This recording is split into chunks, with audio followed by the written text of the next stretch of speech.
Assalamualaikum warahmatullahi wabarakatuh. Hai semuanya, perkenalkan nama saya Maulida Julza. Saya dari mahasiswi program studi Bimbingan dan Konseling Islam Fakultas Dakwah dan Komunikasi Universitas Islam Negeri Adragiri, Banda Aceh. Di sini saya akan menjelaskan sedikit tentang sejarah Islam di Spanyol. Ada 6 periode sejarah Islam di Spanyol. Yang pertama, periode pertama itu pada tahun 711 sampai dengan 755 Masehi.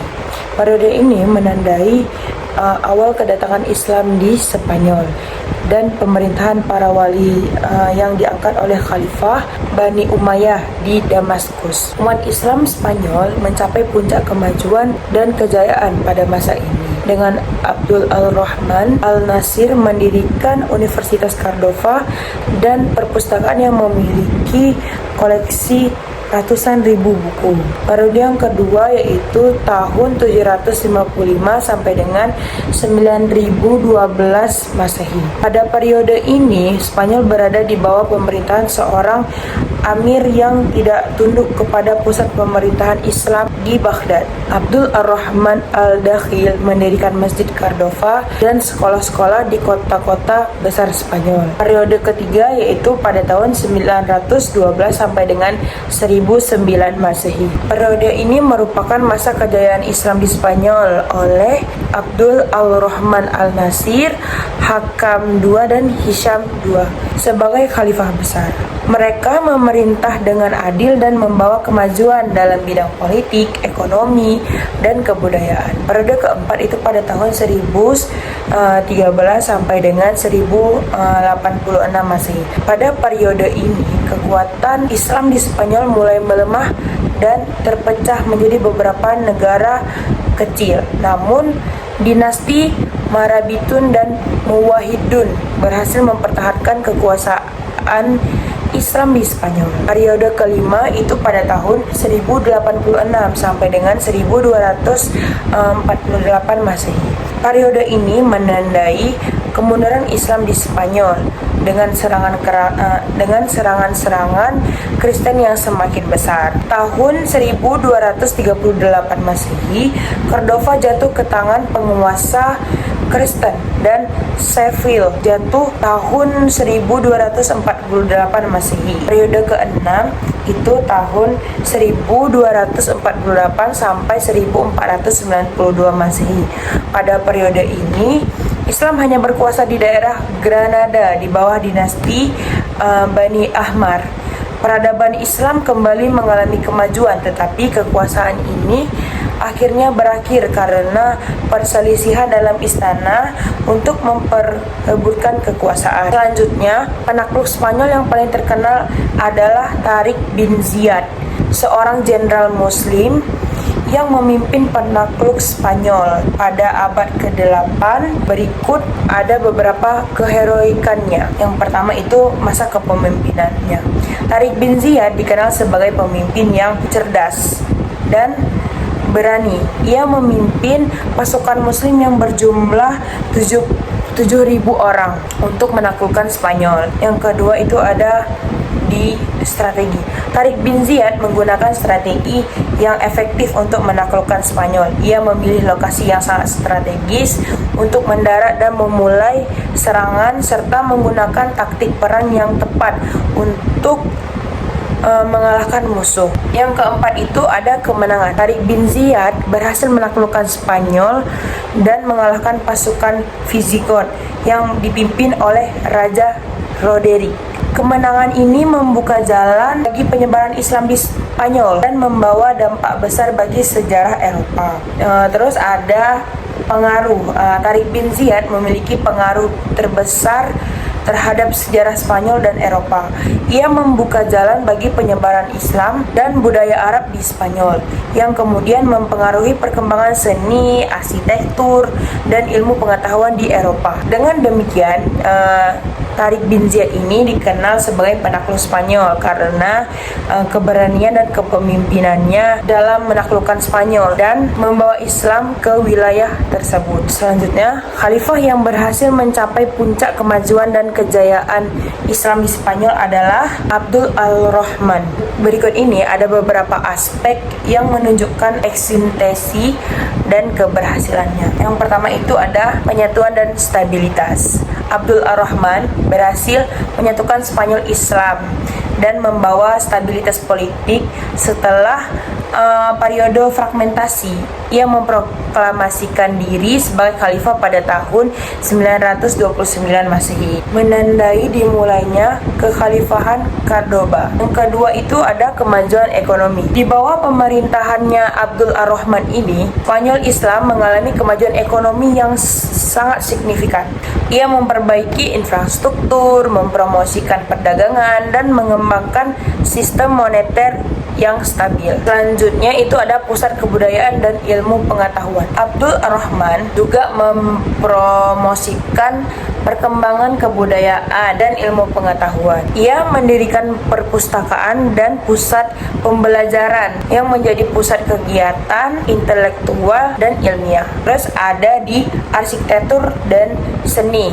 Pada masa Abdul Ar-Rahman ini, banyak proyek arsitektur yang monumental dibangun, termasuk perluasan Masjid Agung Cordoba. Seni dan arsitektur Islam di Spanyol mencapai puncak keindahan dan kecanggihan pada masa ini. Terus ada hubungan internasional. Abdul Ar-Rahman juga menjalin hubungan diplomatik yang baik dengan negara-negara lain, termasuk dengan Kekaisaran Bizantium dan negara-negara Eropa lainnya.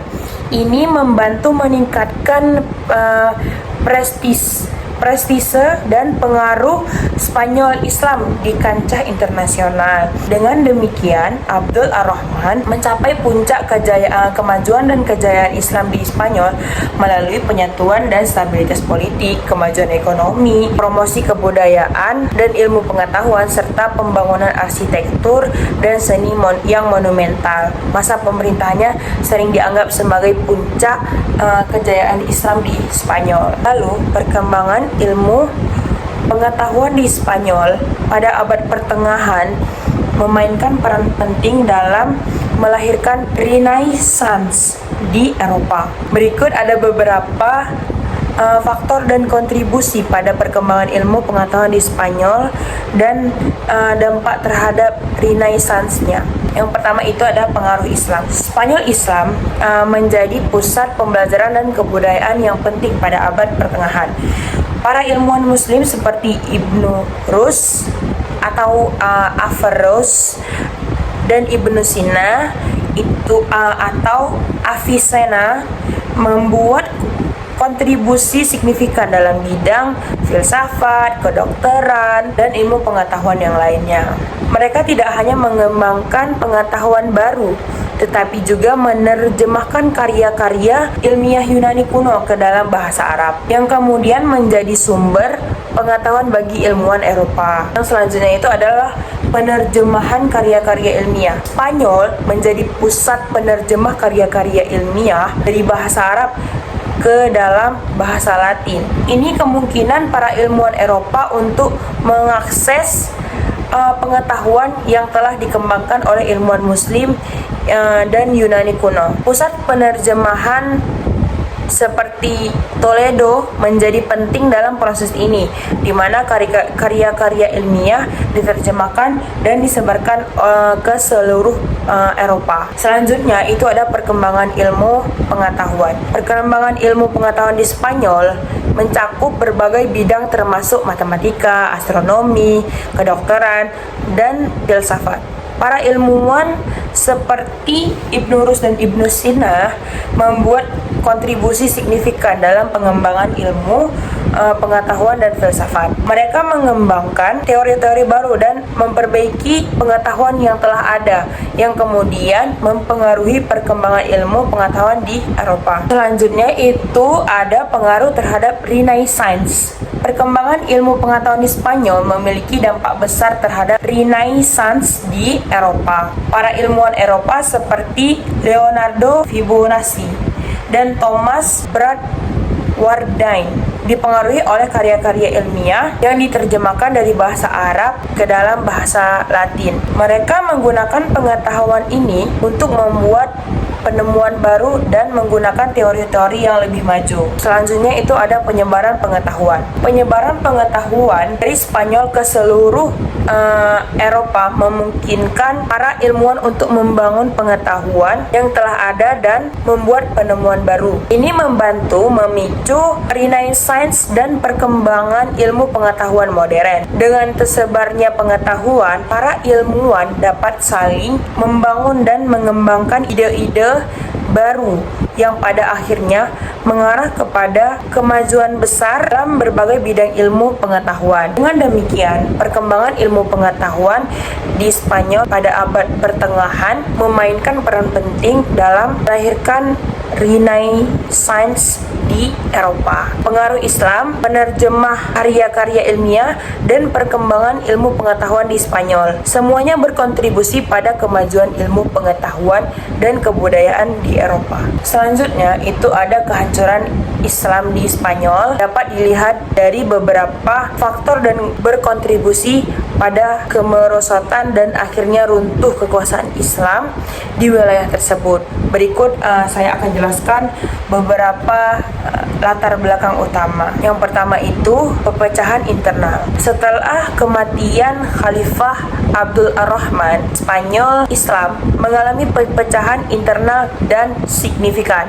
Perselisihan antara berbagai faksi dan kelompok dalam istana, melemahkan pemerintahan dan kestabilan politik. Selanjutnya itu ada serangan Kristen tadi. Spanyol Kristen di utara mulai menaklukkan serangan terhadap wilayah Islam di Spanyol. Mereka memanfaatkan kelemahan internal umat Islam dan secara bertahap berebut wilayah-wilayah penting. Selanjutnya itu ada kehancuran Cordoba. Pada tahun 1236 Masehi, Cordoba adalah salah satu pusat penting kebudayaan dan kekuasaan Islam di Spanyol. Jatuh ke tangan pasukan Kristen. Ini menandai titik balik penting dalam kemerosotan Islam di Spanyol. Selanjutnya itu ada kehancuran Sevilla. Pada tahun 1248 Masehi, Sevilla, kota penting lainnya di Spanyol Islam, juga jatuh ke tangan pasukan Kristen. Kehancuran Sevilla semakin melemah posisi Islam di Spanyol. Kehancuran Sevilla melemahkan posisi Islam di Spanyol. Selanjutnya itu ada pembentukan kerajaan Granada. Setelah kehilangan beberapa wilayah, umat Islam di Spanyol hanya dapat mempertahankan Granada sebagai wilayah terakhir mereka. Kerajaan Granada bertahan selama beberapa abad, tetapi akhirnya jatuh ke tangan pasukan Kristen pada tahun 1492 Masehi. Terus ada pengusiran dan penganiayaan. Setelah jatuhnya Granada, umat Islam di Spanyol menghadapi pengusiran dan penganiayaan. Banyak Muslim dipaksa untuk pindah agama atau meninggalkan Spanyol. Dengan demikian, kehancuran Islam di Spanyol disebabkan oleh kombinasi dari pepecahan internal, serangan Kristen, dan pengusiran serta penganiayaan terhadap umat Islam. Faktor-faktor ini secara bertahap melemahkan kekuasaan Islam di Spanyol sehingga runtuh Islam di Spanyol itu seutuhnya. Selanjutnya itu ada rancangan masa depan Islam dengan belajar dari sejarah Andalusia dapat mencakup beberapa aspek penting yang dapat membantu umat Islam dalam menghadapi tantangan masa depan dan membangun masyarakat yang kuat dan sejahtera. Berikut ada beberapa poin yang dapat dipertimbangkan. Poin yang pertama itu adalah penguatan pendidikan dan pengetahuan. Sejarah Andalusia menunjukkan pentingnya pendidikan dan pengetahuan dalam membangun masyarakat yang maju. Oleh karena itu, umat Islam perlu memprioritaskan pendidikan dan pengetahuan baik dalam bidang agama maupun ilmu pengetahuan yang umum. Poin yang kedua itu ada keterlibatan dalam ilmu pengetahuan dan teknologi. Andalusia menjadi pusat ilmu pengetahuan dan teknologi pada masanya. Umat Islam perlu terus mengembangkan kemampuan dalam bidang ilmu pengetahuan dan ilmu teknologi untuk meningkatkan kualitas hidup dan bersaing di era modern. Poin ketiga itu ada pembangunan ekonomi yang kuat. Ekonomi yang kuat merupakan fondasi bagi kemajuan suatu masyarakat. Umat Islam perlu membangun ekonomi yang berbasis pada prinsip-prinsip Islam dan memanfaatkan peluang-peluang ekonomi yang ada. Poin yang keempat itu ada keterlibatan dalam politik dan pemerintahan. Sejarah Andalusia menunjukkan bahwa keterlibatan dalam politik dan pemerintahan sangat penting untuk membangun masyarakat yang kuat. Umat Islam perlu terlibat dalam proses politik dan pemerintahan untuk memperjuangkan kepentingan dan nilai-nilai Islam. Poin kelima itu ada penguatan ukhuwah dan Islamiyah. Ukhuwah Islamiyah atau persaudaraan Islam sangat penting dalam membangun masyarakat yang kuat. Umat Islam perlu memperluas ukhuwah Islamiyah melalui berbagai kegiatan dan program yang dapat memperkuat hubungan antara sesama Muslim. Poin yang keenam itu ada pemberdayaan perempuan. Sejarah Andalusia menunjukkan bahwa perempuan memiliki peran penting dalam masyarakat. Umat Islam perlu memperdayakan perempuan dan memberikan kesempatan yang sama dalam berbagai bidang kehidupan. Poin terakhir atau poin ketujuh itu ada pengembangan budaya dan seni. Budaya dan seni Islam membangun identitas dan kebanggaan umat Islam. Umat Islam perlu mengembangkan budaya dan seni Islam yang dapat memperkaya kehidupan spiritual dan estetika. Dengan belajar dari sejarah Andalusia, umat Islam dapat membangun masa depan yang lebih baik dan memprioritaskan pendidikan, ilmu pengetahuan, ekonomi, politik, ukhuwah dan Islamiyah, pemberdayaan perempuan, dan pengembangan budaya dan seni. Sekian dari video saya, lebih dan kurang saya mohon maaf. Semoga kita semua selalu dalam lindungan Allah dan kita semua memahami apa yang telah sampaikan, karena kesempurnaan hanya dari Allah, kekurangan hanya dari saya saja. Baik, wassalamualaikum warahmatullahi wabarakatuh.